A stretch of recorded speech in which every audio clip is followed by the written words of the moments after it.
Welcome. In front of me is a SONY Xperia 1 Mark IV, and today I'll show you how you can format your SD card. So to get started, you will want to open up Settings.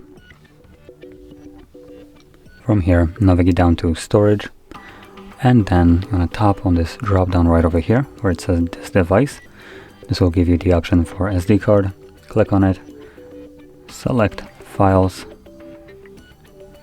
and here you want to tap on it, 3 dots, go to Storage Settings, where you'll find Format option.